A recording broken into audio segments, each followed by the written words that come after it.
Shalom, everybody, and welcome back to another episode of the Pulse of Israel here in the middle of our Gaza war. Again, I'm able to do this video today in the middle of my shifts as I'm patrolling our holy Judean hills, and as our holy IDF soldiers, including my son, are fighting the worst of the evil of modern days in our own Gaza Strip that one day was Jewish. Today is Humane, Jew-free, that's permissible by the world. Right, it's okay for Jews to not be able to live places, but it's not okay for our Arab Muslim enemies who massacre us not to be able to live places. So it was once Jewish, before 1948, after 1967, until 2005, been Humane, Jew-free since the Jewish state of Israel voluntarily destroyed all 21 Jewish communities and expelled close to 10,000 Jews in order to try to achieve peace with our murderous enemies. And one day it's going to be Jewish again. I can't tell you the date. I can't tell you how it's going to happen. But we're going to resettle the Gaza Strip with Jewish communities. And only those Arab Muslims who know how blessed they are to live with the Jews will remain living there. So today we're going to be talking about how the world is wrong, especially the Biden administration, on what should be done with the Gazan Arab Muslims. Let's get into it. As Israel fights its war to eliminate Hamas and its reign of terror, President Joe Biden and Secretary of State Antony Blinken continue to interfere. During Secretary Blinken's visit to Israel the last week, he couched statements of support for Israel with caveats, stating emphatically in his Tel Aviv press conference that the United States unequivocally rejects any proposals advocating for the resettlement of Palestinian Arab Muslims outside of Gaza. Why such a narrow and ultimately inhumane policy for everyone involved?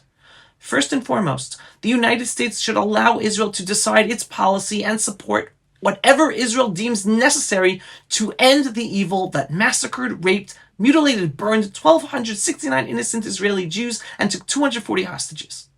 In addition, the U.S. administration must cease using the language of too much and should openly challenge Muslim countries to take Gazan refugees. President Biden needs to understand that Hamas is not merely a terrorist organization. It ascribes to an ideology that employs terrorism as a means to achieve its goals. This ideology, rooted in the ethnic cleansing of infidels, is the core danger that poses a threat to every non-Muslim in the entire region and the world. This understanding explains the immense amount of financial support Hamas receives from Iran and Qatar, as well as support from a majority of mainstream Arab Muslims in Judea, Samaria, and Gaza.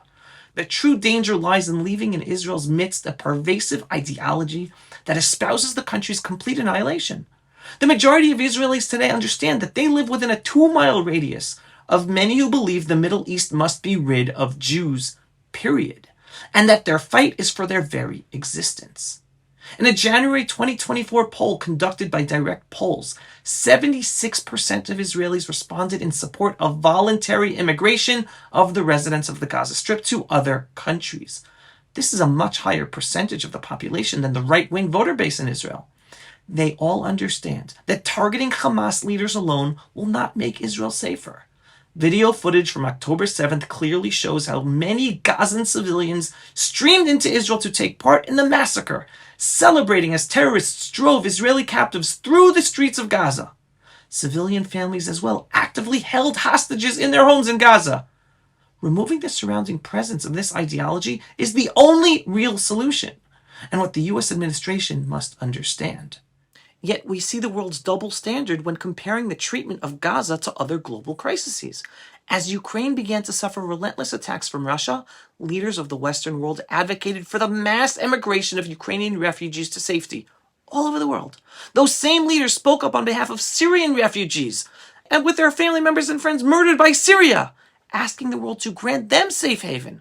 Today, the world remains completely silent as Pakistan expels over 1 million Afghanis. Except, as Reuters reports, the UNHCR is calling upon the government of Pakistan to halt the expulsions during this harsh season of winter because the cold in Afghanistan is really deadly and it can take lives, end quote. The mass resettlement of millions of refugees in other world conflicts is morally acceptable to the world. Even when it is an involuntary expulsion, as long as it's not too cold. You get that?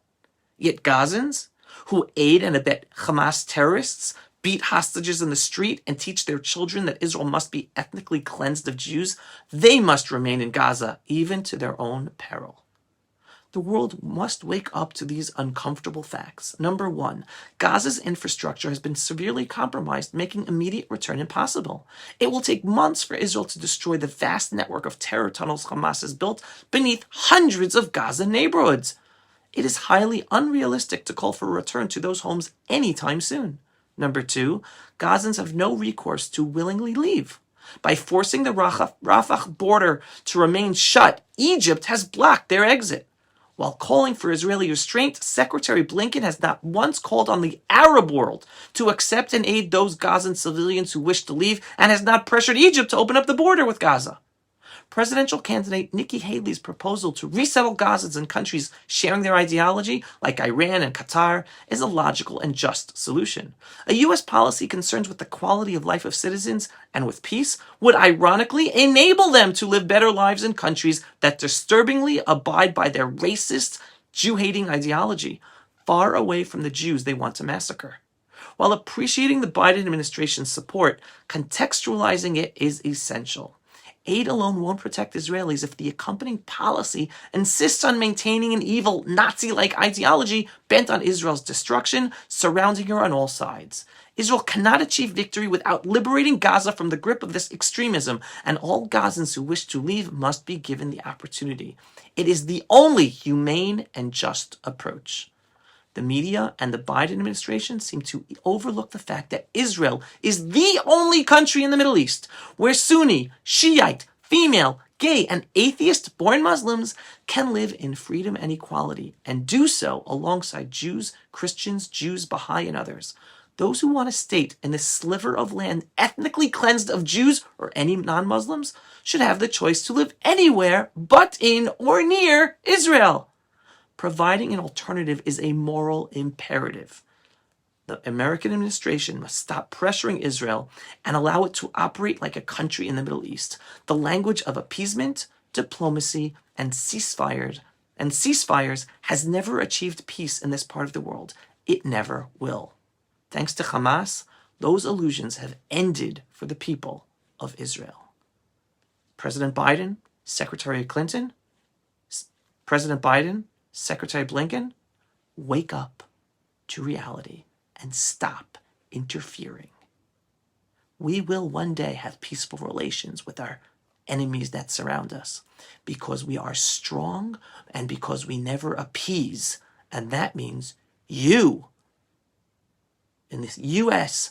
State Department, Foreign Policy, White House world, get with reality and stop interfering with Israel.